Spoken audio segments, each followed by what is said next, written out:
Hey, Vinyl community, how's it going? It's Bill here with the Vinylverse. Um, Today's Easter Sunday, so happy Easter to everyone. It's been a good day, a good time with family for me, and I get home to find out that I won uh, Robert Z's my less than 100 subs contest, so that was pretty exciting. Um, I did make a quick video about this, but once again, if you aren't familiar with Robert Z, his channel's name is My Music Collection. I'll leave the link below. Give him a sub if you're not already. He's got a great channel, very entertaining, very knowledgeable, very fun. Um, really like his channel. And thanks again, Robert. That was great. So I'm doing another two to revisit episode here, and well, this is the second time I've done this. Um, I pick two random records from my collection that I haven't listened to in a while, and I give them a listen, revisit them, and then come on here and talk about them. Before I get started, if you see me look over in this direction, I have some notes here that I'm going to look at from time to time. And also, I've been sick the past handful of days, so my voice isn't the best. So bear with me for that. But without further ado, two to revisit. The two records I chose today are George Harrison, CloudNine, and the Beach Boys, Surf's Up. So let's start with the Beach Boys. So Surf's Up. This album came out in 1971. It was the Beach Boys' 17th release, if you can believe that,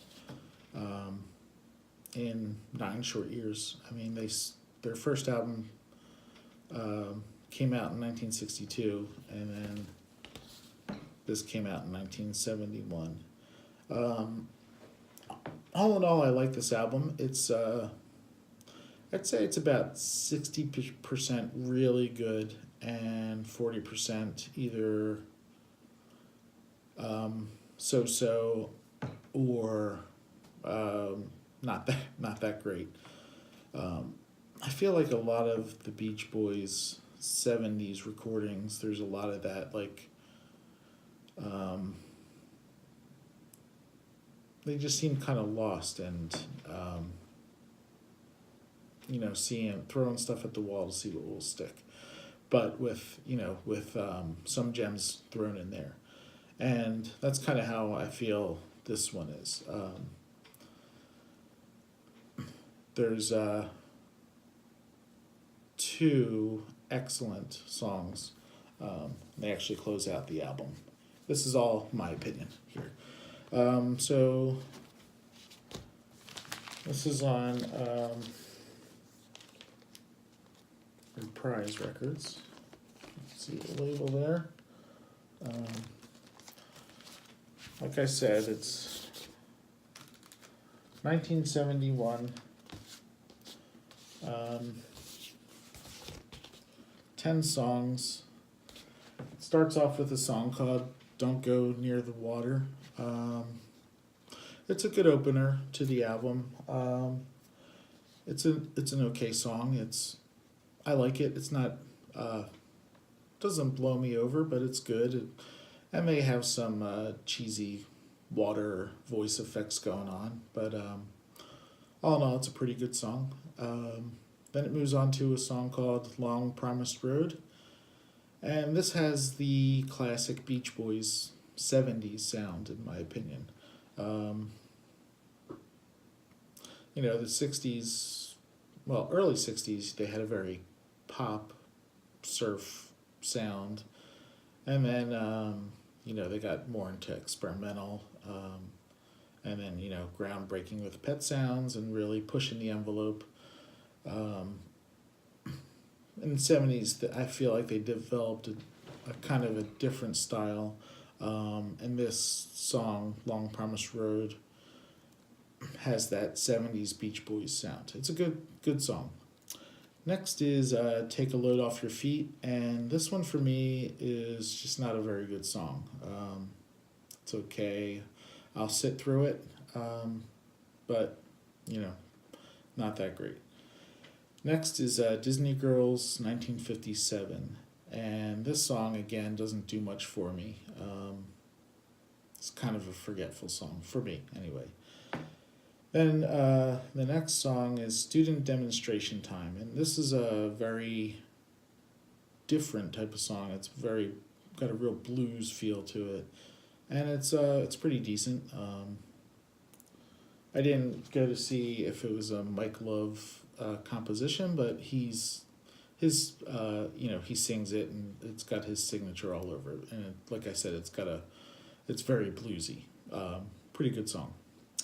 Next, number 6 is Feel Flows, and this song is another one that I'm not crazy about. It just kind of meanders about and doesn't really go anywhere. It's kind of drawn out. It doesn't do much for me. Then the next song, Looking at Tomorrow, a Welfare song. Again, this is another mediocre song, not that great in my opinion. So like I said, this album in general is kind of like a handful of really good songs and then a handful of not that great songs. So the next song is called A Day in the Life of a Tree. And, this song is okay, but it's another one of those songs that kind of meanders about and just doesn't really go anywhere. So it doesn't do much for me. But then we get into the last 2 songs, and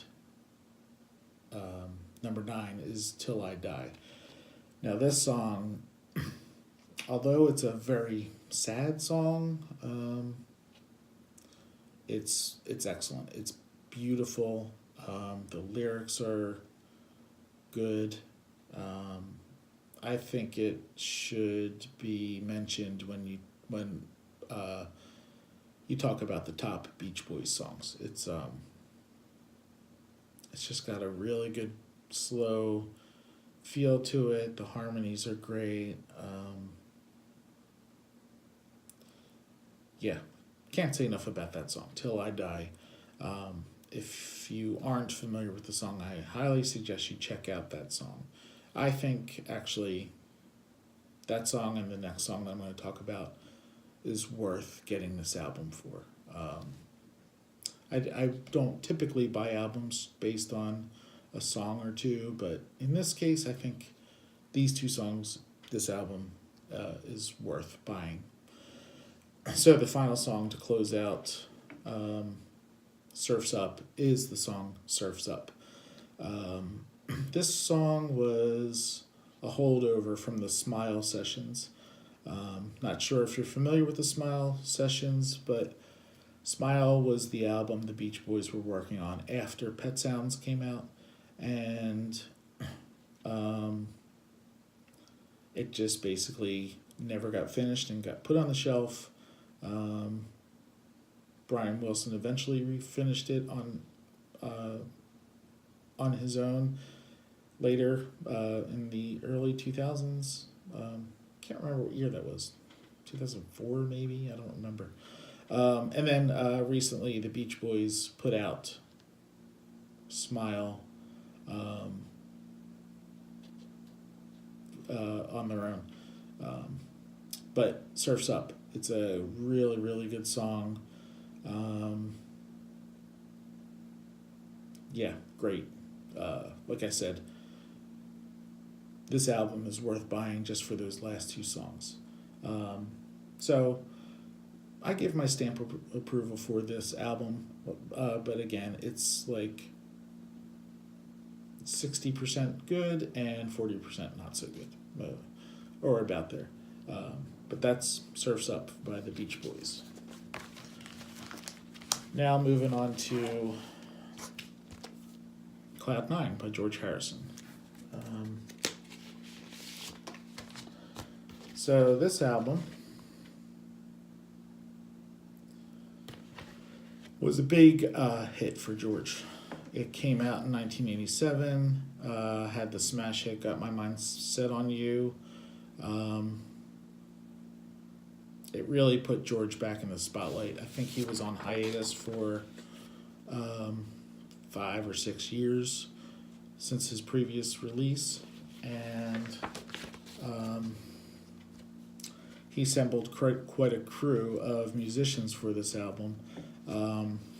Most importantly was Jeff Lynne, who wrote a lot of the songs with George and produced this album with George. But other members of the recording band for this album include Eric Clapton, Elton John, Gary Wright, Ringo Starr, Jim Keltner, Ray Cooper on percussion, Jim Horn on sax, Bobby Cock on cello, Jeff Lynne also, and of course George on guitar. This album went to number 8 on the U.S. charts. Got My Mind Set on You went to number 1.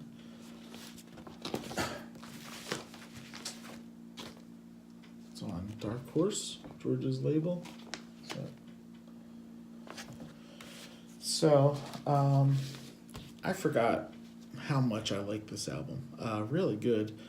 When I first got it, I really enjoyed it. I got sick of Got My Mind Set on You because it was everywhere. You couldn't turn on the radio without hearing it. But as time has gone by, I can appreciate that song again. And let's see. So the album starts out with the song CloudNine. This is a really good song. I enjoy it. Then it moves on to a song called That's What It Takes. And this is an okay song. There's a keyboard break in the middle that I'm not crazy about. So if the song was produced maybe a little bit differently, rearranged, I think I would like it more, but that keyboard break lessens it for me. Then number 3 is Fish on the Sand, and this is a really good song. It's got a bit of a Beatles sound to it. So yeah, I think it's pretty good.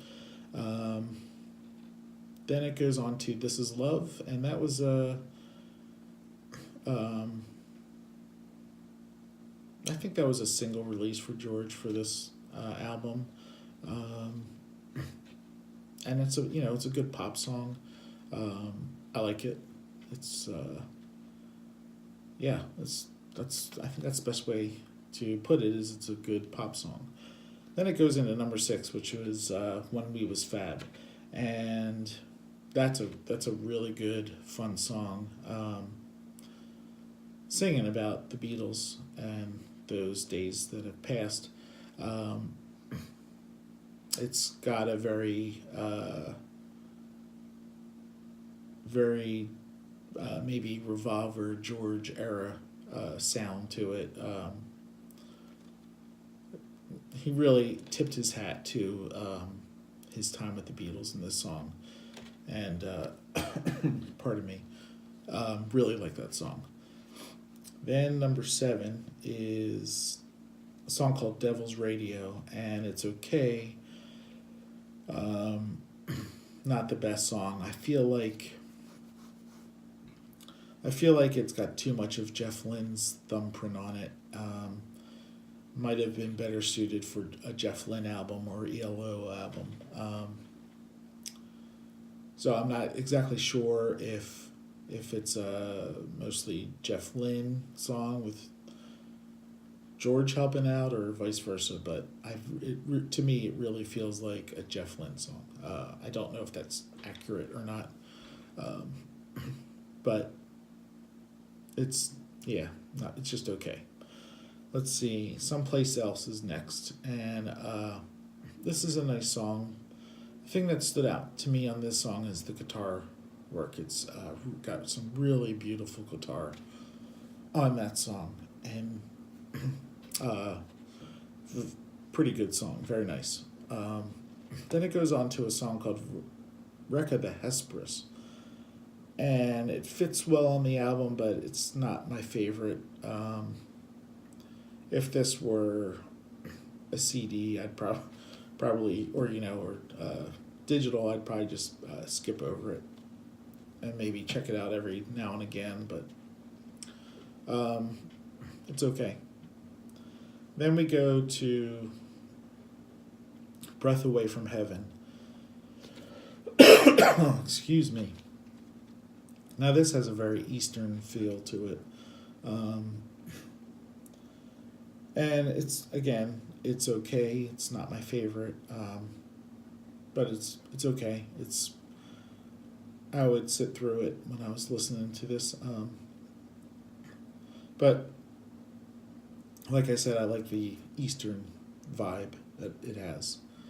And then the album closes out with Got My Mind Set on You. So, like I said, smash hit for George, went to number 1. My voice is starting to go. And yeah, got sick of the song when it was popular, but I can appreciate it today. So that's it. That's 2 to revisit.